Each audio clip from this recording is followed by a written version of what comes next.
Manatra ny fiarabana tompoko lasy tompoko vavy tonga soa atao anatin'ny fotoanan'ny fampahalalam-baovao eto amin'ny fahitalavitra MBS manasana ampanajana izay anaraka ny fampahalalam-baovao hatramin'ny farany. Niteraka adihevitra eto amin'ny firenena ny fehinkevitra sy ny fepetra ary ny sosikevitra mahakasika ny Madagasikara izay navoaky ny SADC taoriny ny fihaonan'ireo filoham-pirenena sy ny filoham-panjakanan'ireo firenena ampikambana ao aminy. Misy ireo manontany tena ny amin'ny antony na tonga ny SADC namoaka ireny sosikevitra ireny. Mifandray amin'ny adidy iraisam-pirenena sy ny mampikambana feno any Madagasikara ao anatin'ny SADC kosa ireny hoy ny faneho-kevitry ny hafa.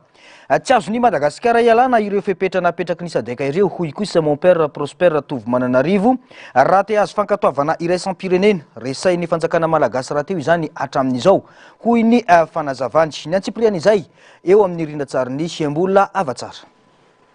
Ankoatra ny manosy any Madagasikara dia miankindo arabola amin'ireo firenena matanjaka sy ireo mpiara-miomby antoka vahiny isika. Ny 5.7 teti-bola-panjakana dia miankina feno amin'ireo fanampiana arabola avy any ivelany. Firenena manana ny fiandriana ny Madagasikara, saingy tsy afaka iolon'olona irery toy ireo firenena afrikanina sasany toa any Burkina Faso, hoy mon père Prosper Tovomananarivo. Tsy afaka iala amin'ireo firenena ikambana ny Madagasikara satria misy antony goavana ara-toekarena sy fifandraisana maro ny fiarahantsika amin'ireo vondrona isan-tsokajiny ireo, hoy ny faneho-kevitra. Tsy maintsy manaraka ireo fitsipika ifampifeheza ny Madagasikara amin'ny mampikambana feno azy ao anatin'ny vondrona SADC, hoy ihany ny fanazavana. Madagasikara raha teo ny safidiny mbola ijanona amin'ny lalam-pandrenan'ny Repoblika Fahefatra na dia ny roso tamin'ny hetsika fanovana sy fanavozana azy, hoy hatrany ny fanazavana.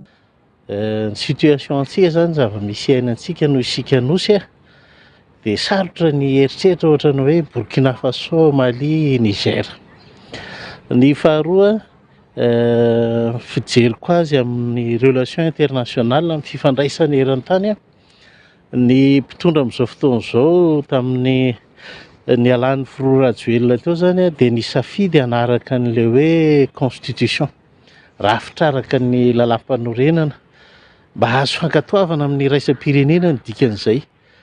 Dia dikan'izay zareo ihany namatotra ny tenany eo anatin'ilay rafitra iraisam-pirenena dia tsy afaka handany ny zavatra nikena fa tany am-pendohany zany efa adihevitra be hoe fanonganam-panjakana ve sa tsy fanokana fa zay mihitsy io zavatra miseho io zany dia ozy ny SADC hoe nareo zany miditra amin'ilay rafitra dia ajao ny zotrany miverena amin'ny tena lalam-panorenana, zany hoe mamita n'ity vanim-potoana ity dia mitondra any amin'ny fifidianana sy ny fanajana ny lalam-panorenana sy ny demokrasia. Zay le rafitra ara-dalàna. Dikan'izay tsy afaka miara ihany koa zareo anatin'io rafitra io. Ny fahatelo ny fijeriko azy ihany koa moa zany tsy maintsy famatsim-bola zay neritreretina ho azo zany dia tsy maintsy miankina amin'ny fankatoavan'ireo. Isika zany ny safidy anefa hatramin'izao iankina amin'ny fanampiana avy any ivelany amin'izay teti-bola-panjakana zay. Tsy fantatra moa efa tonga ve efa mahazo famatsiana ve zareo amin'izao fotoana izao fa raha ny zava-misy zany dia ao anatin'io zany tsika no mijery an'izay le hoe ataontsika ahoana ny hamahany olana ato anatiny. Fandaminana ara-politika no antony resaka governemanta iraisana, hoy hatrany mon père Tovomananarivo. Ka anjara fitondram-panjakana no mandamina ny momba izany mba tsy hampisolana sy tsindry avy amin'ireo firenena ikambana ny Madagasikara ireo. Fa ny inclusivité fijeriko azy dia any amin'ilay concertation nationale, zany hoe ny malagasy rehetra no tokony afaka haneho hevitra sy mitady vahaolana miaraka hatrany ifotony any amin'ny fokon'olona sy ny fokotany ihany, satria le rafitra ifotony koa zany lavitra andriny dia mijanona eo amin'ny commune ny zavatra rehetra, nefa ny commune mbola misy fokotany fokon'olona bebe any ambany ravin-kazo any. Dia ataoko fa tsy any amin'ilay fandaminana ara-politika satria izay foana manao fanarahana ara-politika tsika dia transition politique eo dia tsy milamina ihany le firenena, fa ity zany mba atao hoe tadavana vahaolana maharitra. Tsy maintsy tandrovina miaraka ny tombotsoam-pirenena sy ny adidy iraisam-pirenena na inona safidy ara-politika raisy ny fitondrana, hoy hatrany ny faneho-kevitra. Fanambo any Madagasikara ny fiazonana ny fiandrianam-pirenena kanefa tsy hanimba ny fiaraha-miasa ara-diplomatika sy ara-toekarena izay ankinan'ny fampandrosoana sy ny fahamarinan-toeran'ny firenena. Mila fandanjalanjana sy fahaiza-mitantana ara-politika arak'izany ny fanapahan-kevitra rehetra raisina amin'izao toedra raha izao hoy hatrany ny fanazavana. Mbola eo amin'izay tontolo ny diplomasia izay hatrany dia ny fampiresahana ny fandriam-pahalemana ary ny fihavanana no fototry ny politika ampifandraisan'i Madagasikara amin'ireo firenena hafa hoy ny Prime Ministre Rajaonarisy Mamitina nandritra ny fanokafana ny fionana geopolitika lehibe momba ny hoavin'ny ranomasimbe Indiana izay atao eto Madagasikara. Nambarany fa manome lanja ny diplomasia misokatra sy ny fanamafisana ny fiaraha-miasa amin'ireo mpiara-miombona antoka maro ny gouvernemanta mba ananganana hoavy ombonana sy ampiroboroboana ny fandriam-pahalemana sy ny fampandrosoana eto amin'ny faritry ny ranomasimbe Indiana. Tanjona ny amolavola vina iraisana ho an'ny ranomasimbe Indiana milamina sy mandry fahalemana sady anamafisana ny fiaraha-miasa eo amin'ireo firenena aty amin'ny faritra. Mandray anjara amin'izany fionana izany ireo tompon'andraikitra ambony diplomaty, mpikaroka, mpandraharaha, mpampiasa vola, mpanao gazety, mpianatra ary solotena ny fiarahamonim-pirenena. Nanomboka omaly ary ny faran'androany ao amin'ny lapany Andafiavaratra ity fionana lehibe izay nokarakara ny Institut Diplomatique de Paris na ny IDP ka nampivondronana ireo solotena avy amina firenena miisa 7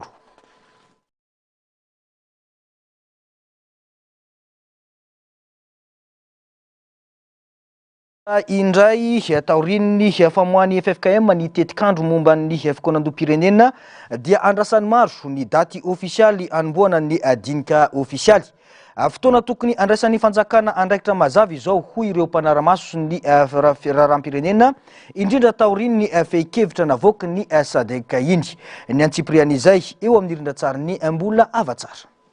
Isan'ny tanjona mandritra ny fikonan-doha-pirenena ny fampivondronana ireo hery-velona rehetra dia ny fitondram-panjakana, ny mpanohitra, ny fiarahamonim-pirenena, ny sehatra tsy miankina ary ireo antoko rehetra voakasiky ny raharam-pirenena, indrindra fa ny vahoaka malagasy eny ifotony.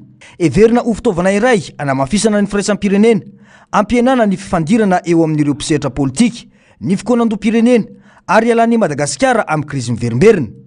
Ho mora kokoa ny fametrahana fitoniana maharitra izay fototry ny fampandrosoana ara-toekarena sy ara-sosialy rehefa hitandretra ny maromaritra iraisana hitondrana ny firenena.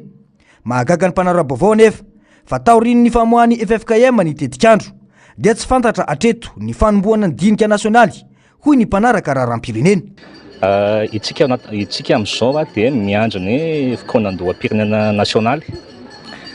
Itsika moa amin'izao misy ireny fanambarana nisy nataon'ny SADC ireny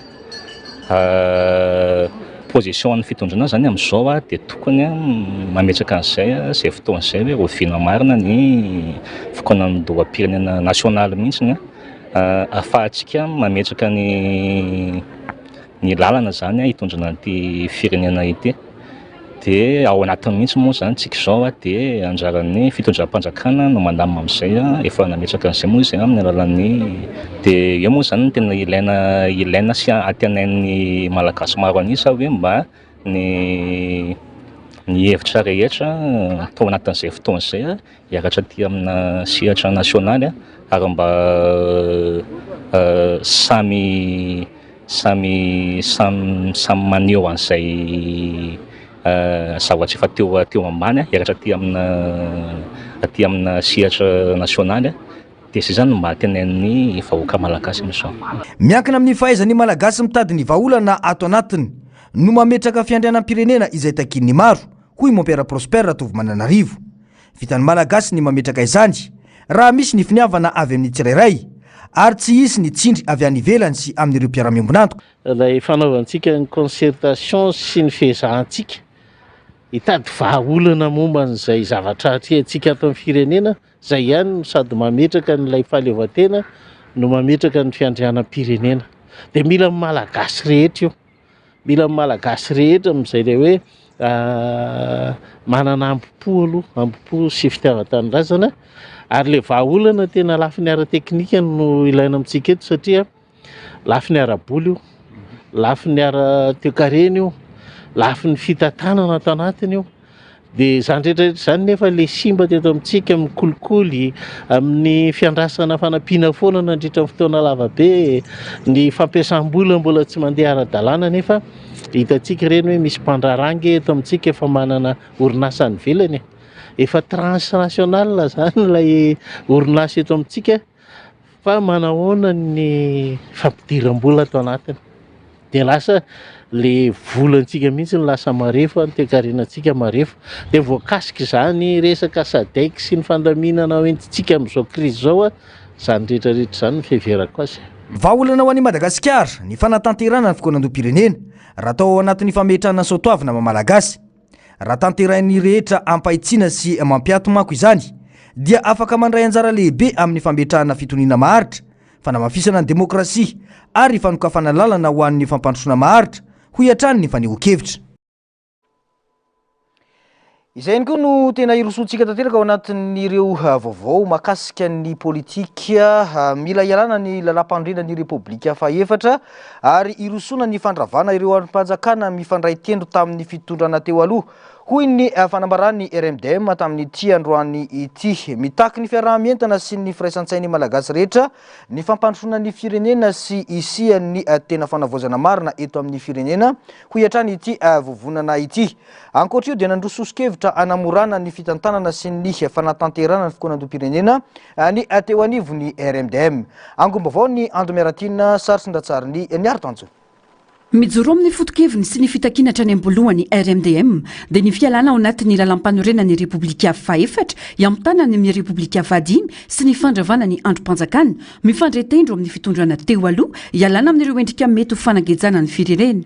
Mila ny malagasy rehetra miray saina miray hevitra ny fanorenana ifotony any Madagasikara mba tanterahany tena fanavaozana marina. Mila ialantsika tanteraka ty constitution 4e république ity mba hatongavantsika amin'ny constitution 5e république ahazoantsika manao fifidianana madio mangarahara ekeny rehetra.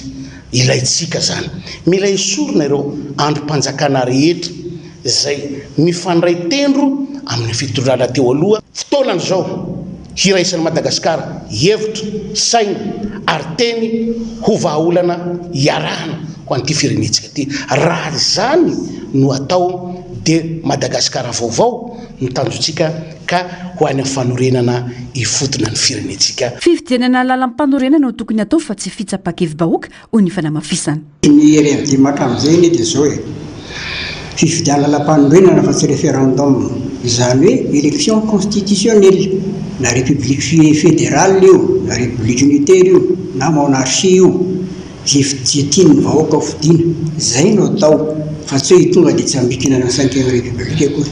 Lalana voafaritra mahanany olana sy ny ivoanina amin'ny krizy eto amin'ny firenena ny fikonan-doham-pirenena. Miara-mahita ny fisaran'izany anefa ny rehetra ankehitriny. Tsy misy resaka intsony ary mangina tanteraka ny momba izany taory ny famoahana ny tety andro hanatanterana ny fikonan-doham-pirenena. Nandroso vahaolana tsy hanasarotra ny fanatanterana sy ny fitantanan'izany RMDM amin'ny fametrahana vondrona iraisana ho an'ireo rafitra rehetra misy eto amin'ny firenena. Vondrona mpanao politika mpanohana atao vondrona anankiray ireo. Ny vondrona mpanao politika anelanelana sady tsy momba ny tsy momba nareo atao vondrona anankiray ireo. Ny vondrona mpanao politika zay nisafidy ho mpanohatra atao vondrona anankiray ireo. Ny tanora atao vondrona anankiray. Ny fikambanana société civile atao vondrona anankiray ary ny ireo ray aman-dreny ara-drazana rehetra atao vondrona anankiray. Ny mpitandro ny filaminana atao vondrona anankiray mba samby concerné ny rehetra hivoatsika amin'izao zavatra sarotra zao. Fa raha isika samy malagasy no mifanometana na hoy izahay avotra Madagasikara. Ankoatra izay, nanamafy ny RMDM androany fa mizotra araka ny tokony ho izy ny fitantanana ny firenena raha nijery totiky ny valivolana nijoroana izao fitondrana izao. Misy ireo asa vita, misy kosa ireo mbola andrasana ny fanatanterana azy. Ny fiaramentany malagasy rehetra ho ny fanamafisana no azona antoka isy ny fampandrosoana eto amin'ny firenena. Famikendriny sy ny fanjakana tsara tantana ny ady amin'ny kolikoly ary ny fanamafisana ny fanjakana tandalana ny Alliance Inte na ny aoka izay ny tsy maty manota ivondrona ny firaisamonim-pirenena miisa 120. Tsy mikendry ny anana fahefana ny tanjon'ny firaisamonim-pirenena amin'ny fananganana ity vovonana ity izay fa ny anana hery fahefana miteny ho an'ny fitondrana tsara tantana raha ny fanambarana izay nataon'izy ireo niaraka nanosonita amin'ity androany ity. Ankoatra izay dia mifototra amin'ny setra stratégique maro ny asan'ity vondrona ity izay samy mikendry ny ady amin'ny tsy maty manota avokoa raha ny fanazavana. Tato-baovao ny Ando Miaratina, Sarsindratsarin'ny Niaro Tanjona Atrany. tsy ampintsony miasa irery arana foana ny tsy maty manota eto Madagasikara ho ny firaisamon'ny pirenena. Mahazo fankatanteraka eto amin'ny firenena manko izany ankehitriny indrindra amin'ny lafiny fitantanam-bola panjakana ka mila fanovana sy fandraisana andraikitra. Tsy vita mora ny asa ka mitaky fandraisana andraikitra sy fiara-mientana rehetra. Mandray andraikitra ny firaisamon'ny pirenena amin'ny alalan'ny tetikasa ainty na ny aok'izay ny tsy maty manota. Izy dingana atao ka aloha alarana amin'izany ny fanaovana fanadihadiana ny eviny sehatra asa-panjakana samihafa mba ahafahana mandray fepetra sy ny asa mifanandrify amin'izany. Izahay mahatsapa fa sarotra le izy satria efa tena latsapaka amin'ny firafitry ny fitantanana ny raha-panjakana mihitsy io le tsy maty manota amin'ny fitantanana raha ny volam-panjakana sy ny raha ny fanjakana eto Madagasikara. Dia izahay zay no mahatonga nyty le alliance ty satria zay mino fa rehefa mitambatra ny hery an'ireo fikambanan'ireo dia tsy maintsy isy vokany io ary ty satria efa latsapaka loatra le izy tsy ho moramora io ary izay mangataka ny fiara-miasa aminareo.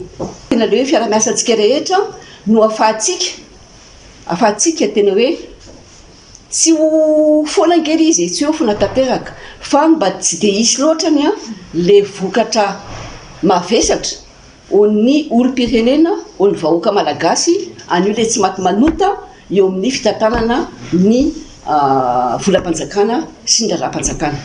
Tsy possible mihitsy izany hoe tsy hisy iova satria le finoana fa hoe tsy maintsy miova io ary tsy maintsy miasitsika le fahavononana zany dia ao anatin'io le atrikasa atao io dia zay le lazaiko hoe misy asa anankiray goavana be mihitsiny dia ny hoe le enquête sy le analyse an'le processus mihitsiny an'le tsy maty manota no jerena hoe aiza ho aiza. Tsy takona feny ireo endrika kolokolo sy fanodikodiana-mbola eto Madagasikara tato anatin'ny taona maro zao.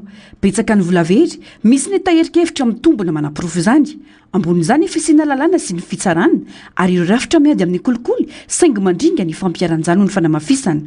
Lazaina sy hanaovana tatitra fotsiny ny zava-misy fa manjavozavo amin'ny vahoaka ny tohiny sy ny fiafarany. Maro be efa hatramin'izay mihitsy ireo raharaha zany fanodikodiana-mbola na raharaha na kolokolo goavana ataona tompona andraikitra dia tsy fantatritsika vahoaka ny tohiny.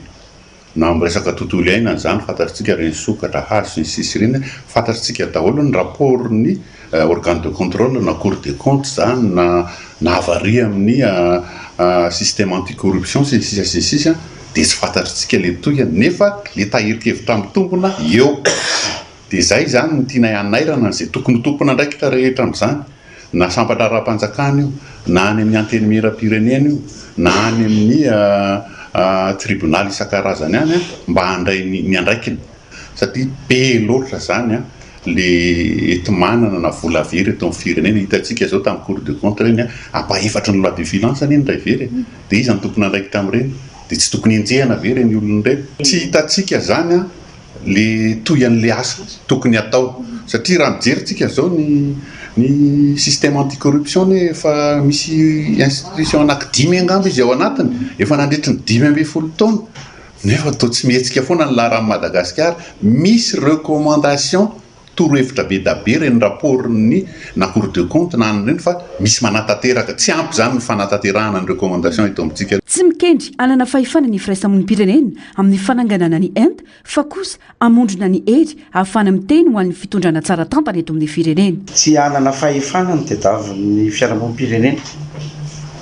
amin'ny hetsika zay asa sy ny asa atao zao fa mifahitana fitsiny tsy maty manota dia mitady hery ary manateny zay fa rehefa fiarahamon'ny pirenena rehetra zay manana traikefa misehatra misy azy miara mitambatra dolidolo milaza miteny ary hiady amin'ny tsy misy tsy maty manota ntsony amin'ny manaraka. Anana hery ny fiarahamon'ny pirenena hiteny ny zavatra zay hita fa tokony ho lazaina mba hisy ny fitondrana tsara tatana, mba tsy hisy ny mangilaila ntsony mba tsy hisy ny zavatra efa nisy hatramin'izay efa taona maro zay dia fanantenana andeha any amin'ny zavatra mazava kokoa sy mba le olona ao anatin'ny nasehatra na olona zany na institution mba mahafantatra hoe tsy ho sarotra ny andehany amin'ny zavatra tsy mety fa efa misy maso mijery misy vava miteny misaina miasa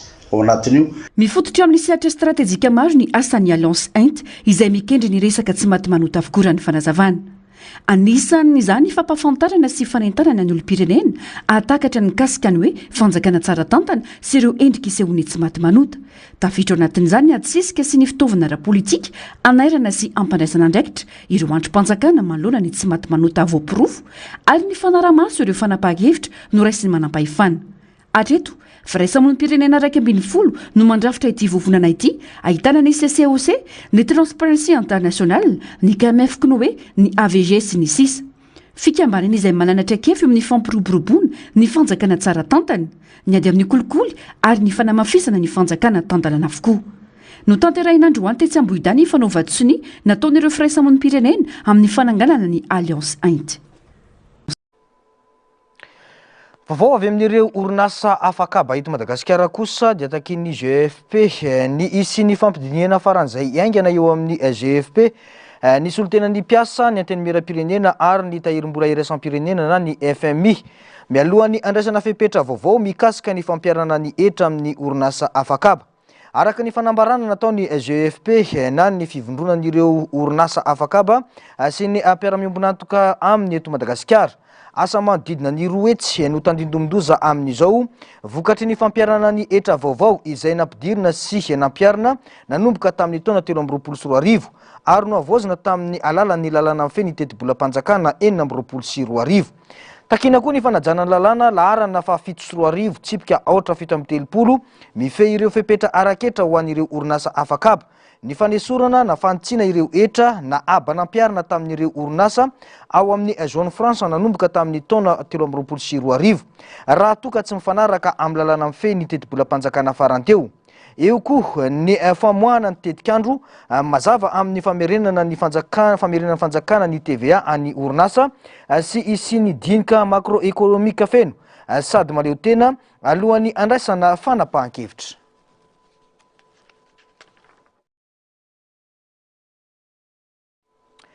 Vaovao avy any anivon'ny antenimieram-pirenena kosa indray nafana ny adievitra teo amin'ireo samy solombavam-bahoaka tamin'ity androany ity nandritra ny fandiniana sy fandaniana ny lalana mifehy ny fanafarana solika eto Madagasikara. Taorian'ny adievitra dia niroso tamin'ny fandaniana izany ny solombavam-bahoaka tanjona ny isin'ny fananana mba ampianana ny vidin'ny solika eto amintsika hoy ny fanazavana. Saritsindra ny mbola avatsara. Manitsy ampany amin'ny lalana laharana fa 7 tsipika 80 tamin'ny 17 aprily taona 7 novaina tamin'ny lalana laharana fa 4 tsipika 83 tamin'ny 14 ny volana jona taona 4 momba ny fanahalalana ny sehatry ny solitany ity volavolan-dalana ity. Mazava ny voalaza fa ny fanjakana no anafatra solika. Nafana ny adievitra teo amin'ny samy solombavam-bahoaka. Hoe adopté nationalisé na hoe fanjakana ny anafatra solika magnano marche arrière zany fa tsy fanavoazana marche arrière tandreny.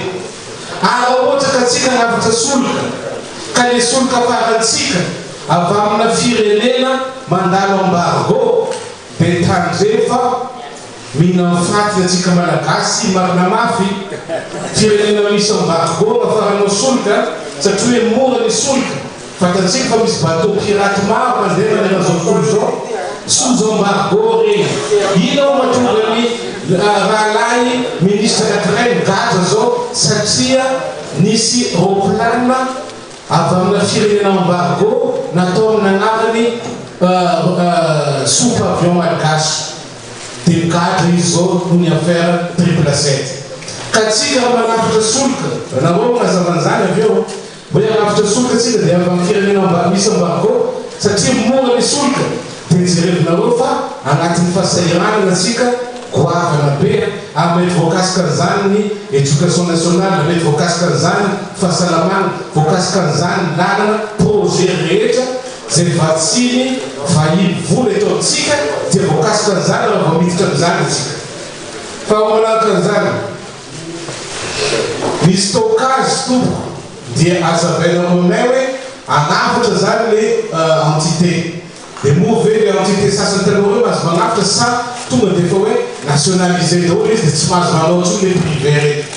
Anafatra zareo dia hafatra alefa aiza tsisy capacité de stockage atsika mila zavainareo zany atao aiza de solika raha ohatra ka anafatra tsy maintsy anafatra tamatavy arahavo tamatavy tsy maintsy mandeha amin'ny raffinerie ao galana ao kanefany produit raha ohatra ka produit prohibé alefanao ao tsy zaran'io misy nareo entité rehetra reo raha tsy orinasa anankiray mety zaran'io tokony amafisina ny fanaraha-maso hoy kosa ny solombavambahoaka izay voafidy tao iosy betsaka manko ireo gabraraka ataon'ireo mpandrarany solika eto amintsika andrenesana izany matetika ny resaka solika fandrehitra izay fampiasan'ireo tantsaha any ambanivohitra hoy ny fanamafisana le solika fandrehitra zay tena inany vahoaka madinika any ambanivohitra tsy teny fotsiny ao iosy rehefa ao iosy anao manontania io solika fandrehitra efa tsy misy foana amin'ny station io ina miato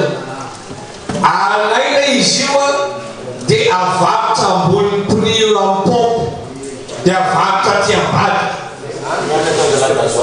ka tokony atao mafy ny sazy hoe raha vo hitany gérant na station manao an'izany de tonga de omena sazy hoe exclue amin'ny fanjaranany satria mampizany hoe tatsara any ambanivohitra zany tokony apetraka koa ny fanamafisana ny fifaninanana ahafahana mijery ny fampihenana ny vidin'ny solika eto amintsika hoy kosa ny solombavambahoaka Fidèle Razara-Pierre rehefa mijerytsika mitatitra solika ny camion citerne dia mahitatsika hoe iny camion Jovena iny camion Total iny any Sen misy logo samihafa rehefa camion citerne fa mbola tsy nisy hoe iny sambo Jovena iny any Total iny any Sen fa rehefa manapatra solika reo sambo ray mitondra ny solika reo dia tsy gaga tsika zany raha ohatra ka eritreritra mba hahita hoe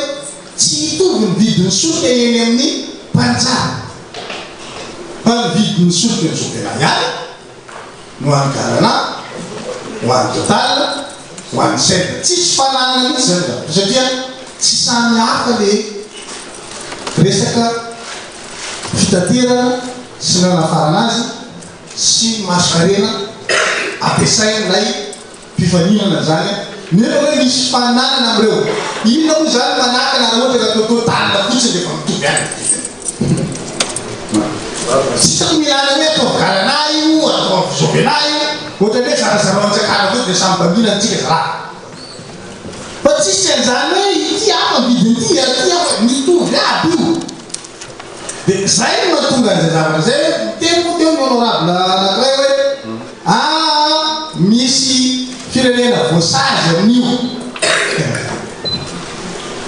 ny solika zay vidin'ny firenena tsirairay io dia misy solika mandeha ambony ranomasina tsy voatery solika avy amina mpamatsy anankiray eny fa na eny ambony ranomasina eny dia mahita solika hoe ty misy solika mity dikan'izany tsy adala ny olona anao an'izay zany hoe hiditra pataloha tsy nasika izy fa rehefa hividy an'le solika dia ohatra anao mividy sakafo fatarinao hoe inona ty sakafo vidinao ty aiza anao mividy anazy so dia anao le raha kibomio rehefa dia ohatra sakitsy rehefa vidy an'io hoe araka tenen'ny président hoe stratégique zany fa ny zavatra mbakatsahana amale malagasy dia elana amilay antsotsay fa io anenjana zareo le fanjakana ataony manao letsikosa mifanary rehefa mihetsika ny loha zao ary zareo mitovy hevitra aza mba miady-hevitra amreo zany mizesika ny président teo alohan'ny rajeta hoe andeha zay anao zao mihitsy izy tade io resaka solika io tsy raisadrasy io tsy vita moa andeha izy ady amin'io pétrole nidina zato azo zay ny azy vahaolana anankiray ty alatsika amin'ny vahoan'ilay mpanakana sy mpanjara solika eto amintsika votoazo na dia nafana zany ady hevitra dia nolan'iny anteny meram-pirenena ny volavolan-dalàna laharana fa aotra raiky amby roapolo tsipika 4 sy 4 arivo tamin'ny rojona 4 sy 4 arivo izay mamaritra ny fitsipika amin'ny fehiny ny fanatanterahana ny asa sasan-tsasany eo amin'ny sehatry ny Sultany Anava ataony rafitra iray omeny fanjakana malagasy alalana ity. Taorian'ny fandaniana teny anivon'ny anteny miaram-pirenena dia miandry ireo dingana ara-dalàna manaraka ity volavolan-dalàna ity vao afaka miantra amin'ny fomba ofisialy. Raha ny fantatra mbo dia ny 200 ny vokatra afaran'ny Madagasikara any ivelany dia solika avokoa. Manodidina ny 503 hetsy ka hatramin'ny 509 metatra toratelo eo ny fandaniana solika isan-taona izay mitentina manodidina ny 13 tapitrisa $. Fa vaovao eny amin'ny anteny miaram-pirenena izay hiatrany hiova amin'ny fiteny malagasy ny fikirakirana ny antota-taratasy ofisialy eto Madagasikara. Rehefa mivoaka ny dity fampiarana izany avy amin'ny gouvernemanta. Nolan'iny anteny miaram-pirenena manko ny tolo-dalàna momba ny politika ny fampiasana ny teny malagasy sy ny zoho momba ny teny izay mikendry ny anamafy ny fampiasana ny teny malagasy amin'ireo taratasy-panjakana sy ireo antota-taratasy ofisialy. Anamora ny fahazahoan'ny vahoaka malagasy ny voalaza amin'ny taratasy-panjakana na fifanarahana arakasa no tanjona amin'izao raha ny fanazavana mbola rindra tsara ny mbola avatsaratrandry.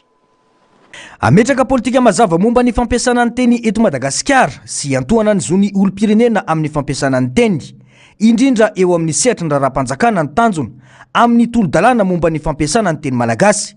Ampitombo ny fampiasana ny teny malagasy amin'ireo taratasy-panjakana, didy, toromarika ary antota-taratasy ofisialy rehefa ivadika olalana manan-kery sy ampiarina ity tolo-dalàna ity. Anamora ny fahazahoan'ny olom-pirenena ny votoatin'ireo antota-taratasy izany satria ny ankamaroan'ny malagasy dia mahafay kokoa ny teny malagasy noho ny teny vahiny, hoy ny fanazavana. Tsy maintsy isy dia midika teny malagasy ireo didy mivoaka rehetra eny amin'ny nivon'ny fitsarana manerana ny Republika any Madagasikara. Raro ny loatra zany satria itsika tsara fa maro 700 ny malagasy dia tsy mahafehy ny teny frantsay, tsy mahay mamaky ny teny frantsay.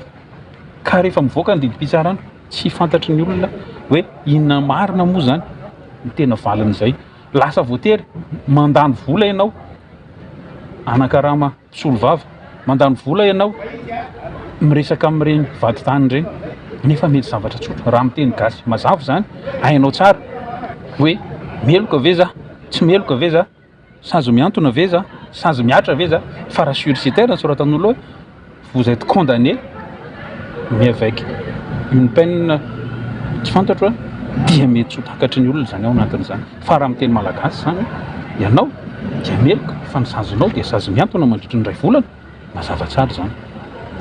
Tahaka an'izany koa ny eo amin'ny resaka asa ny fifanarahana arakasa hatreto dia miteny frantsay ohatra, amin'ny teny frantsay mihitsy moa zany fa tsy misy amin'ny teny gasy. Raro ny loatra raha ohatra ka isy dika teny amin'ny teny malagasy koa zay fifanarahana arakasa zay na ny contrat de travail satria be da be ny mpiasa indrindrindra reny mpiasa zany hoe asa zay tsy mitaky diplôma ambony reny taky ny asa eny amin'ireny orinasa afaka aba reny ohatra dia amin'ny teny frantsay. Misy fotoana izy reny misy olana raha sanatria misy olana ka voaroaka ilay mpiasa anankiray tamin'izy nanasony an'ilay fifanarahana arakasa dia tamin'ny teny frantsay tsy azo ny akory hoe manana ve izy inona ny zoany fa raha izy voaroaka dia iny izy fa za hitory rehefa jereva nefa ny ao anatin'ilay fifanarahana arakasa ny fanaovana tamin'ilay orinasa dia tsy tao anatin'ny zoany zany ka tsy azo ny inona izy ao anatin'izany.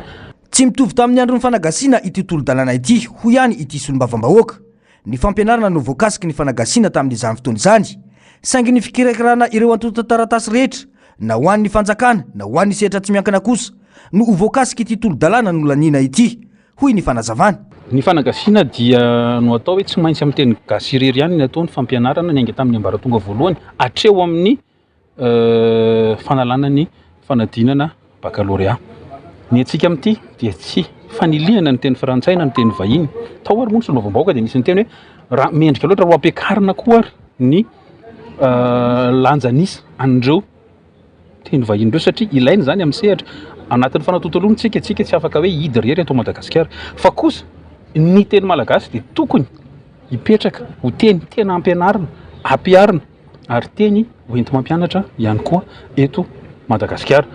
Tanjona moa zany dia hoe mba ohatran'ireo firenena manana teny velona tsika, manana teny iraisany tsika eto Madagasikara ary tadio fa tsy misy firenena manana ny teniny ka mampianatra ka teny hafa no entiny iainana amin'ny andavanandro ka mandroso zany. Lanteny anivony anteny miaram-pirenena ny toro-dalàna momba ny fampiasana ny teny malagasy. Tonga nanotrona ny ady hevitra sy ny fandaniana izany teny anivony anteny miaram-pirenena. Ireo mpianatra mandala ny teny malagasy, ireo profesora mpampianatra izany lalam-piofanana izany eny anivony université. Vaovao ny trangam-piarahamonina kosa von'olona Ankitsirano nahazo an'ny sahala tovavy 12 taona vao afaka CEP faranteo. Rehefa tsy hita nandritra ny ora maro hoy ny fianakaviana sy ireo amponina manodidina eny Ampeflo Ambodirano misy ny toeram-ponenany. Ny natao anatin'ny fahoriana tanteraka ny ray aman-dreniny nanomboka ny fitadiavana an'ny sahala hatramin'ny nahitana ny nofo mangatsiaka n'ity tovavy ity teny ny Amboanjobe taorian'ny loharanom-baovao izay nomeny ny olona tsara sitrapo azy ireo. Potika tanteraka ny tarehiny sahala mangana ny tendany ary nifotra ny ratsambatany tamin'ny fotoana nahitana azy tany anaty ala. Vao marina kosa nefa fa tsy voaolana ny tenany na dia hita ho nisy rovitra aza ny takonenatra ny Antsiprian'izay. Tateriny Ando Miaratina Sarsindratsariny ny Artanjo. Tao anaty fahoriana lalina natahotra ny tebiteby tsy natsiaro sakafo sy atsika ireo ray aman-dren'ny sahala tao anatin'ny iray andro sy tapany tsy nahitana anjanany. Nanomboka ny alatsinainy maraina teo nanjavona ny zanany vavy tsy lavitra ny trano fonenany teny Ampeflo Ambodirano. Ny rahina hividy sakafo maraina ny sahala tonga tao an-trano ilaina niraka azy ireo sakafo ary namonjy fodinany teneny no tsy niverina intsony. Nampandrenesina ny vokotany sy ny fianakaviana. Nandehanana avokoa izay toerana rehetra manodidina n'Antananarivo mety ho afaka nahitana n'ity tovavy kely ity. Ny siontsioka, ny antsoantso, saingy very hevitra tsy hita tao anatin'ny alina tontolo. Mitady tany dia mitady tany ambany ala tany zany resaka alaala sy ny ranonany couloir zany tokolovanay daholo. Dia paika ny amin'ny volala dia tsy hita zany dia ndao aloha akasina kely maraina mandeha. Dia samy nody moa zany dia mpianakaviako ray tapoanko moa nody tao mamany ratsy izay vady moa izay mpianaka amin'ny mivady kely moa atsy ambadika atao mipetsaka ato amin'ny efitsahilany. Dia zaho tsy mahita toreny zao mantsy dia vady kely zaho petsaka tokotany dia amin'ny telo maraina andratsika mandeha. Tonga ny amin'ny telo maraina zay efa endy zareo miresaka moa mianjy dia foro zareo dia ndao andeha ve dia andeha ndao ary andeha samy nandeha. Kandi dia verenana ihany teny ananina teny moa zay fa ohatrany tsy matimatina loatra tsy anina tsy eny efa malaza raha tsy le fatolona ny Ampefoko eny misy fatolona mianina dia verenana ihany teny vao mahita misitsiko zay amin'ny vao marina be zany misy ny alina le anarany misitsy afo foana ohatrany dia vady sy atsy afo foana dia misitsika dia ny alika moa tsisy namaly dia tety tonga ny atanjony eny amin'ny tany fo mipetsika tamin'ny feo tonga teny reraka na sakafo na torimaso tsisy mihitsy tsy maintsy nody moa zany dia ny toy mandra maraina ny fikarohana ka olona sendra nahita n'iray ny sahala ny totototo nitondra ny taratasy mirakitra ny fikarohana azy no nilaza tamin'ny fahitana tovavy kely mitovitovy amin'ny sary hita teny Amboanjobe. Ny famozaratrany ireo fianakaviana tamin'ny fikarohana ka ny rainy no nitarika ny fitetiavana anjanany teny Amboanjobe ny talata. Hita teny an-dalana ny akanjo nanaovan'ny sahala ary izy efa nifohitra tao amin'ny ala sapin sy vatana tsy nisy ana intsony no novantany ny fianakaviana. Dia nisy anabaviko sanakanabaviko zay ny akady kely misy mipible zany ohatrany misy vavy kely ohatrany izaiky mangataka malala fomba kely tsotsoborotiny izay eny amin'ny gara fitsandatana vaovao fa maka manina rana makely dia zany dia mitondra taxi moto anatseny aloha nandeha teny niaraka ny mbay mitady ny taratasy ny karapanitsy ny sary tonga teny tsy naisy ninina teny tsisy ninina teny. Zaho moa mbola miaraka amin'le filazana zazavery manao ohatr'izao dia hitan'le hitan'le madama tao anaty taxi zazavery tompoka zanako aty tompoko dia dia mijerena ohatrany tena mpisehako ohatrany misy zazakely ohatry zay ohatsy ery Amboanjobe ery fa eny moa efa hoe maile alita le zany ka dia isaky misy olona mamy information dia ale foana na hoany na tsy hoany tsy maintsy tonga foana ianao dia zay olona hitanay moa zany afaka raha mety zany zay olona hitanay zany nafanao reseresana dia efa anontany ampisehoana an'le sary mbola tsy nahita zay tsy nahany zay ohatry zareo mbola tsy nahita an'ty mihitsy zay tsisy ankizy zany tety miakatra ny tanàna moa zay droite moa izy zany ohatra ho any Atsirabe misy ala nana sapin zay eo ambony eo Amboanjobe eo miakatra anaty tanàna any dia anontany olona teny misy olona misy tanàna kely vitsivitsy any dia avy eo mangingina tsisy tanàna dia misy tanàna dia nanontanianay zay hoa mitady an'ity zazavety fa sao dia mba hitanareo toko mandalo tetỳ tanàna nampisaina tsy hitanao izy le olona kely te dia tia dia nandeha zany dia nandeha tongotra amin'ny somary ohatrany lalan-jaty zay fa izy zany lalana tobila omby mihitsy fa tsy tonga any le tobila fa eo amin'ny tapitapony eo ny tobila zany fa ery efa kototoana adianina be dia tsy possible any mandeha moramora teo ambanimbany kely hitako eto ny akalo ty miala teto izy dia ny akalo tonga dia hitana eto molany eto ny akandony maly izy matsy le zanaka fa tonga dia niosonja tonga dia niogaogany tomany be zany tonga dia nitomany efa hoe vita tsika zany zanaka efa maty niogaogany dia somary fiakarana kely zay moa anaty rasapain niogaoga tsika zany eto maty zany dia samy miakatra ny kro teo zay lahy moa le izy re vaovaviko sy ny zanakanavaviko zany fanao tsy 4 metre teo zay oriny anay kro baka be kro dia miakatra dia za moa misy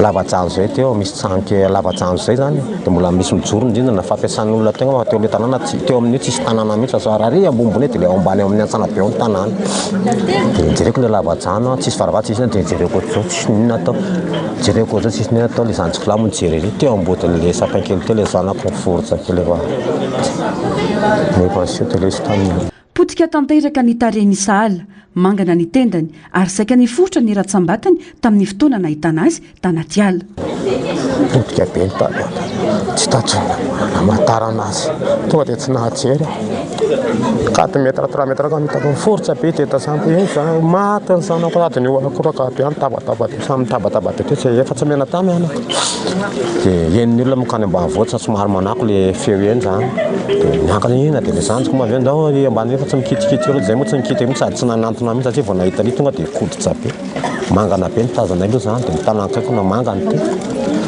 dia ndana zany dia nidiny zay teo le nahitany any akanda moa zany dia ndana nankery ambany be miano manao secours eny dia tonga moa fokonoa tonga amin'ny présidente dia nijerena le izy dia tonga ny sandarma moa ny arivariva kely eny tonga ny dokotera teny nanao constance isan-karazany teo dia pataloha jeans maintimainty nefa tsy teny amin'ny tsony dia blouse ty moa fa teo ambany teo ny hitanay fa tsy teo akaiko ny tsony amba 4 metre 5 metre ny alan'ny navy teo miakatra ao aminazy nansiny zareo anazy zany mbola fiakarana teo dia teo teo ny constat moa zany izy tsy nijereny dokotera sy nena teo tsy vaolana ny takonena zany efa ao moa ny takonena zany tsaiky na prix manaty sasiansy le akanjo anatiny akanjo grena zay rofotra tiana zaraina roa ny takonena tsy mipotika izy karaentina jerena zany izy tsy nahajery na mibatana azy teo ary na nanatsika anaty nanaovana constat tsy mijery dia fokon'olona teo moa mibatana tao anaty tobily izy fokon'olona mibatana azy teo jerena izy taty kipa potika be sisa sisa daroana tena nampijaliana mihitsy aza misy diany be manay ny iray aman-dreny fa von'olona ankitsirano tsotro izao no niatra tamin-janany izy ireo anefa tsy manan'olana eo anivon'ny fiarahamonina ka mampametra-panontaniana azy ireo ny antony namonoana azy sy ny olona nahavitany abibiana natsy eo am'vata moa zany antongony efa somary ohatrany forotsa ny tananko ohatrany forotsa ohatrany nanao ohatran'le famonona natao anazy izy satsia ohatrany manambana tondrotra mamma izy moa zany efa nambanambarina reo ny tanany temba izy izy avy dia mitenda moa le mangana be le misy diananina be tena za moa tsy mahajery zany tena tsy nahajery mangana be tendaina mangana be mikendaina mihitsy ny tendany dia nitarehany iny kipaka be tsisy tsony dia nanorony ty sy ty tarehany ty efa tsisy tsony dia le izy tsy hoe nakipaka ohatrao dia tokony hoe hijaneta fa tena nisoro ny ala mihitsy tena nisoro ny ala mihitsy loko amin'le olona zay nijery mitangorona ny olona te fa za tsy nahajery tena lehilahy fa tena tsy saka mijery le zanako zao izy efa aniny efa mitapony sy aniny eo mba manjery fa tena mahazo be tsisy vola angatana tsisy na fa sisy sotasota fotsiny mety vonona fotsiny akitso rano zao ty zazy ty zaza tsy voaolana fa tena hoe ny fananina vonona fotsiny gafy sotasota fotsiny nanaovany an'le zazy olona manan'olona manolo zany toko tsy izay mba olona tsara fiarahamonina manolona any za tsy mba manan'olona manolona za tsisy hoe olan'izay amin'ny fiarahamonina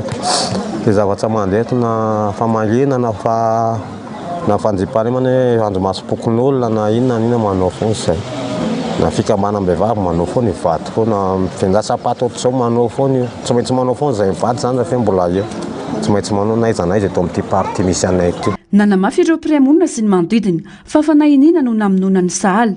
Nisy tisadisa teo amin'ireny ity tovavy ity sy ny olona iray ka iveriny ireo ho misy ifandraisana amin'izao raharaha izao. Natsikaritra fiara 4x4 ravitra fume nanakaiky ny trano fonenan'ireo niaram-bohina ny manodidina tamin'ny fotoana tsy nahitana ny sahala saingy tsy nieritreritra na inona na inona. Ty 4x4 ravitra fume be ity dia nisy olona ohatra maromaro hoe tao anatiny dia gagabe zany izy. Dia vao niteny zany izy 4x4 reny tsy mbola mpijanona eto mihitsy ty dia naheno ilay chauffeur hono dia napiakariny ilay vitre dia niletika tao anatiny tao zareo dia avy eo amin'izay izy nandeha amin'izay niverina fiverenan'ny vidy mofo teo ambony kely teo am-pompo teo tsy teo intsony ilay 4x4 dia izay zany no ohatriny hoe niahiahiny zareo hoe nisy an'ilay izy. Ohatra izazo io zany zaza tsy mba mpivoaka tsy mpandehandeha mihitsy izazo io sady tsy mba manana namany fa mitaizan'ilay zandriny kely iny foana ny ataony dia izay. Dia raha tsy atao bebeany izy dia etsy amin'ny rahavavy mamanitsy izay. Dia izy aloha raha ohatriny hoe fijeriny ananjy ilay izy ohatriny hoe misy rankina ihany ilay izy amin'ilay ray aman-dreniny satria dadany tsy mba tady aman'olona zany. Dia nisy fotoana nifamaly taman'olona teto zany dadany io zany tsy mamaly tsy manino dia avy eo amin'izay ohatra mifamaly tamin'ilay ramatoa amin'izay zany nitoraka ny zazy io toraka biriky anazy dia ireo olona ireo indray nitory anazy tany amin'ny fokotany mihitsy moa izay tamin'ny androny io fa izy tsy nipotra fa nanao plainte de réserve dia ohatra nanao vava moa io olona mifamaly tamin'ny dadany sy ny mamany io dia io izay nahazo anazy io fa zareo zany mitsindro ilay fiarahamonina zany ilay ray aman-drenin'ilay zaza dia tsy teny izany hoe eto amin'ny fiarahamonina mihitsy fa izy tena misy olona iahina mihitsy. Roambin'ny folo taona monjy isaly izao no endao sy ny fahafatesana izao ary ho afaka CEP farany teo. Anao fialan-tsasatra any amin'ny fianakaviany no efa nibahana tao an-tsain'ny sahala amin'izao ka nefa rava tao anatin'indray bimazo zany. Zaza endry ary tsy manana olana amin'ny manodidina tsy be resaka fa mifantoka matetika amin'ny fitaizanany zandry ny sahala. Ho afaka CEP teo sahala vao manao vakansy any ambanivohitra izy sao 12 taona. Vao afaka CEP teo misy ny sao dia hanao vakansy any amin'ny vavavy mamany any Njamahana sao maty bonon'olona. Miraviravitana natanteraka ny fianakaviana amin'izao fotoana izao ka miantso ny fitondram-panjakana hitady vahaolana aingana sy matibaiky hisoroana ny tranga tahaka izao. Nitory izay fa nametraka plainte fotsiny aloha hijerena hoe ahoana marina dia ny angatahanay zany mba mangataka ny fitondram-panjakana izay mba hijery akaiky an'izao fa tena sy ale rehetra zaza very daholo dia izay mba angatahanay hoe hoan'ny izao zany izao ny anay aloha efa very dia maty dia ny aoriana an'izao mba hitsonjovana n'ilay aoriana zany dia mangataka ny fitondram-panjakana izay mba handray andraikitra mihitsiny amin'ny ity aminay manko be zaza kely be da be etsy very ary vao aingana dia ity zao nisy zaza very herinandro hita ihany ilay zaza fa ny anay tena maty ny anay ity aminay be ankizy mba hitsonjovana n'ilay zaza very zany dia mangataka fitondram-panjakana mihitsy ho izay mba handray andraikitra fa zay zao tamin'ny zanakaitsika tsisy fitondram-panjakana mba nanampy anay izany fa ny fitoriana fotsiny napetrakay dia izay ny vatantenanay mihitsy no mitotototo mandeha mitady an'ilay zaza amin'ny firy alina vao mody lasa indray amin'ny firy maraina mandeha mitady tsy hita izay vokany avy eo rehefa hita ilay zaza fatiny sisany hita. Tsy vao izao fa efa misy tranga fahaverezan-jaza matetika ety an-toerana oim-ponina saingy hita trano na dia maritrela aza. Fa misy hoe karazana ankizy very foana zany tsy hita dia mandray andraikitra moa zany komity pokotany aty zany miangazeny dia ankizy aloha mandra-pa zany dia avy eo manao samin'ny polisy zany misy zazabery ohatr' izao dia ny président pokotany koa zany mandray andraikitra satria raha amin'ny andro alina zany le fion'ilay zavatra dia tsy afaka hoe oatoiza ilay zaza aloha fa tsy maintsy tazomina dia rehefa avy eo zany alefa tany amin'ny président pokotany zany dia ohatrohatr'izay foana moa zany ny zavatra matetika hita ety zany taloha koa moa zany efa somary hoe efa lasalasa taloha reny koa dia misy vehivavy koa ankizikizy vavy kely koa zany dia tsitatsita tapitapika io maritraritra eo amin'ny ambolana eo vao mety hoe hita le izy dia ohatr'izay foana zany tranga misy ateny ty fokotrano ty tamin'ny 2010 moa zay na 2012 koa zao ohatra misy tranga kely ohatr'izay teto zany tao amin'ny faritra avarabaratra tao akaikin'ny bron fokotany io dia hoe efa tsy hita mihitsy le ankizy zany avy eo afaka tsy hay hoe afaka herinandro fa 3 andro mily izy zany dia hita tao anatin'ny double lavaka fandavahana nanaovana brique reny zany teo ihany zany no atanan'le fatin'le ankizy. Mila fandraisana ndraikitra entitra ny zava-misy tahaka izao no fanehoan-kevitra samihafa satria mahatsiaro tsy misy mpiaro ny vahoaka malagasy na dia efa mpitandro ny filaminana azy no mitondra ny firenena ary na dia efa manana fitaovana sy vata-miaramila maro ihany koa azy. Reny ny fitaovam-piadiana arantiranty fotsiny atao inona tsy miasa zany ny dikany ary ny tena marina ny teny filoha Ravalomanana ny filoham-pirenena teo aloha hoe tsy tanky ny ilain'ny malagasy fa mbola tena mila angady aloha ny malagasy hoe hiasa asa ny olana ny asa eto amintsika tokony tsy ola zany raha tena manana mpitarika ara-dalantsika satria le mpitarika mihitsy tsy mitarika any amin'ny lalana tokony andehanana tsy avelany andeha any amin'ny fitariana tena mendrika ny vahoaka malagasy dia azakakitsika fa tsy maintsy famono hoe tsika raha mbola tsy mahalala ny tokony ataony ny vahoaka malagasy. Mitaky ny rariny momba ity raharaha ity ny fianakaviany ary miantso ny andraisana fepetra entitra tsy isiana tranga tahaka izao raha ny fandaram-potoana alevina ny sabotsy izao any Antsirabe Isahala. Izay amin'iny fa vao makasika ny setry ny fambolena kosa indray zava-dehibe ny fanangonana ireo mpamboly mpiompy ary mpanjono ao anatina kooperativa mora kokoa ny azahoana tombontsoa ao anatin'ny fivondronana toy ny fanamorana ny fahazahoana famatsim-bola sy fitaovana ny fanatsarana ny famokarana ary ny fanamafisana ny herin'izy ireo atao amin'ny tsena anatiny. Antoka iray ahafahana mampiroborobo ny setry ny fambolena ny fiompiana ary ny jonomantsy ny fivelarana amin'ny fiaraha-miasa maritra kokoa hoy ny fanehoan-kevitra tato bavao ny Narcisse Karazafy sarisindratsarin'ny Mathieu Prince. Mila fantoka bebe kokoa amin'ny fampandrosoana ny sehatry ny famokarana ny ezaka rehetra indrindra ny fambolena sy ny fiompiana izay fototry ny toe-karena sy ny antoko ny fanatsarana ny fari-piainan'ny mponina eny ambanivohitra hoy ny vovonana Rally. Anisan'ireo lahara-pahamehana ny fametrahana roa piarina isaky ny distrika anohanana ireo tantsaha amin'ny fandraisana sy fanangonana ireo vokatra vokariny ny fitadiavana lalam-bokatra maharitra ary ny fanamafisana ny fifandraisana amin'ireo mpampiasa vola. Tanjona amin'izany ny ampitodiana bebe kokoa ny fampiasam-bola amin'ny sehatry ny fambolena sy ny fiompiana izay mitana anjara toerana lehibe amin'ny fampandrosoana ara-toe-karena. Manomboka hatreto dia hifantoka asika amin'ny fampandrosoana ary efa naveriko ombenimbeny araka ireny ina moa ty izy fitetezam-paritany fitetezam-paritra izay nataontsika voatsy ela ireny hoe mila mametraka roa piarina eny amin'ny distrika asika zany hoe zany roa piarina lazaiko zany dia tohanana ny tantsaha raisina ny vokatra ny tantsaha tediavana lalam-barotra ny tantsaha ary ezahana ny ampidinana ny vola atsoina ny mpampiasa vola zany hoe investisseur agricole tohanana ny atao hoe ny mpisehatra amin'izany atao hoe resaka fambolena sy fiompiana rehetra ao amin'le distrika zany le roa piarina tiatsika apetraka isaka distrika manerana Madagasikara. Isan'ireo nandray anjara tamin'ny fankalazana ny fahenina ambin'ny polo taona ny iverena ny fahaleovantenan'ny Madagasikara ny vovonana Rally izay nitanterahana tao amin'ny komuna Vinanikarena Antsirabe faharoa mampivondrona ireo mpamboly, mpiompy ary mpanjono manerana ny Madagasikara ity vovonana ity izay nanamafy ny fahavonona ny ara-iasa amin'ireo mpiara-mombonantoka rehetra ho fampandrosoana ny sehatry ny famokarana sy ho fanatsarana ny fiainan-tantsaha malagasy.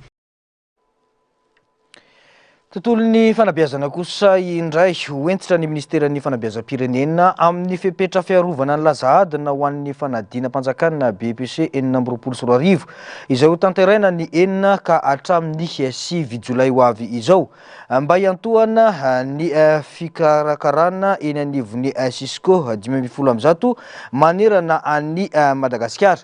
efa tonga any amin'ny foibe mpanadinana koa ny taratasy fiantsona ary efa nahely any amin'ny faritra rehetra ny lazahadina. Miara-miasa amin'ny mpitandro filaminana sy ny OMC ny ministera isoroana ny fiparitany lazahadina mialohan'ny fanadinana indrindra eny amin'ny tambajotra sosialy. Candidat 577 sy 3 no hiatrika ny fanadinana ka hiparitaka amina efitrano-panadinana miisa 707 sy 7,000 izay isandrahaka amina foibe mpanadinana miisa 1,100 sy 1,000. Ny lycée moderne Ampefloha no foibe lehibe indrindra ary andray candidat 1,700 sy 2,000. 10 taona nizariny indrindra ary 30 taona kosa nizokiny indrindra ho an'ireo mpiadina amin'ny fanadinana BEPC ho an'ity taom-pianarana 5 sy 2,000 sy 4 sy 2,000 ity.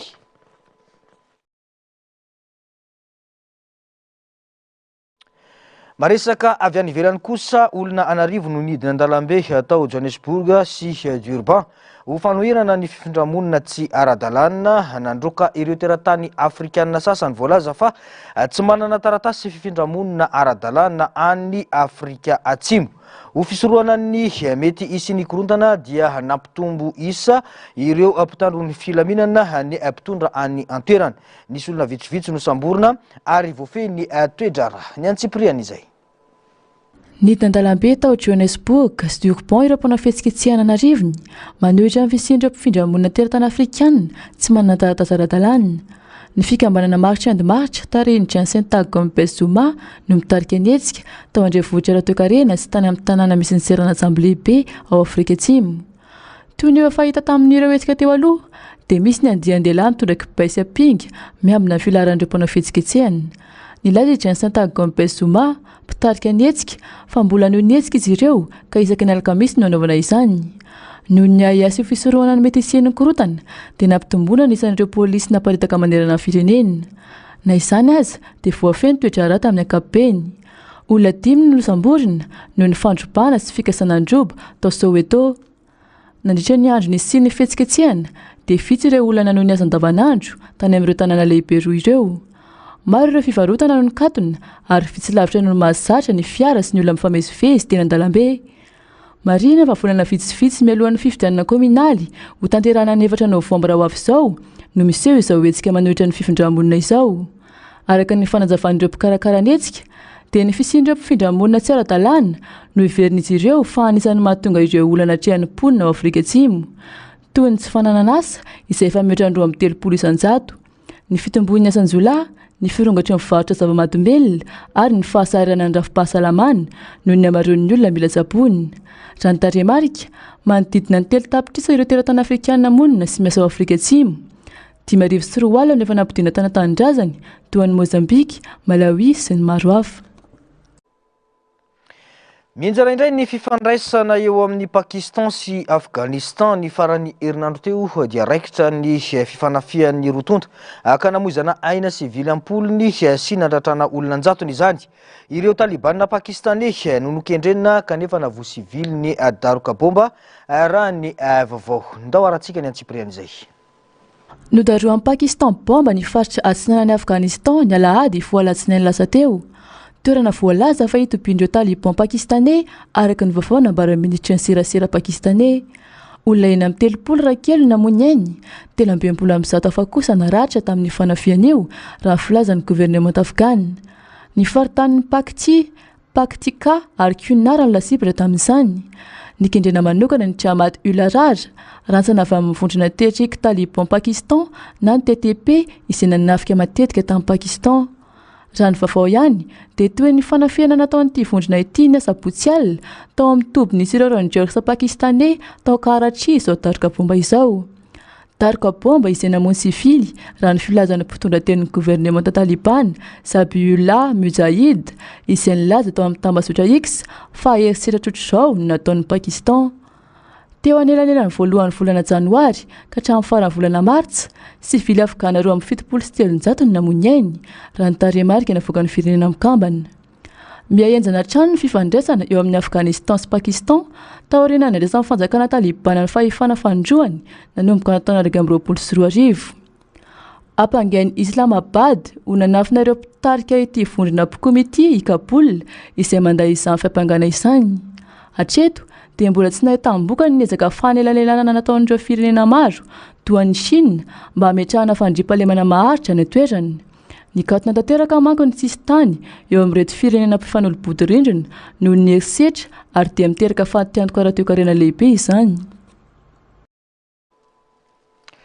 Ny cathédrale de marbre any Chili sy ny tetezana miendrika tanana antsoina hoe tanan'Andriamanitra any Vietnam no afaka iloetina aminao indray amin'ity androany ity.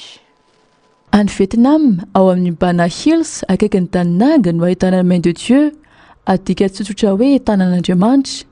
Araka ny tamin'ny sary dia sary vongana tanana ity eto amin'ny tetezam-bolamena na Pont d'Or ity. Mirefy eo amin'ny 700 metatra ambonin'ny tendrombohitry ny Chua ary manana na lava 510 metatra eo amin'ny avoanan'ny Bana. Nisokatra nanomboka ny volana Jiona 2024 ity tetezana miavaka ity. Ny orinasa Landscape Architecture avy any Vietnam niara-nasa tamin'ny WSP avy any Angleterre namorona azy. $700,000 ny vola lany tamin'ny fananganana azy. Toeram-pizahatany natokana andehanana tongotra na pont piétonnier ity tetezana ity izay sary famantarana mampifandray ny lanitra sy ny tany amin'ny endrika ara-panahy. Voalaza manko fa ireo tanana roa hita amin'ny sary ireo dia maneho ny fanohana an'Andriamanitra. Endrika ara-jeolojia voajanahary ahitana vatolampy miforona avy amin'ny carbonate de calcium ny cathédrale de marbre izay hita ao amin'ny faritra Patagonie any Chili eo amin'ny farihin'ny Général Carrera. Vokatry ny fikaon'ny rano ny vatolampy nandritra ny 10 taona izay namorona lavaka, tunnel ary tsanganana manana endrika malama ka nanome endrika toy ny marbre. Malaza maneran-tany ity toerana ity noho ny loko miavaka sy mivaova arakaraka ny hazavana sy ny haavon'ny rano, turquoise, fotsy ary volondavenona. Tsy azo ale afa-tsy amin'ny alalan'ny sambo na kayak izy io ka mahatonga azy io toerana fizahan-tany sady sarotra ale nefa tena manintona. Izay koa no manakatona ny fotoanan'ny fampahalalam-baovao teto amin'ny fahitalavitra MBS. Mankasitraka anao nanaraka izany hatramin'ny farany. Ankasitrana hatrany ny teknisianina sy ny namana-panao gazety niaraka nanatontosa izao fampahalalam-baovao izao. Mametraka ny soavatsara veloma tompoko.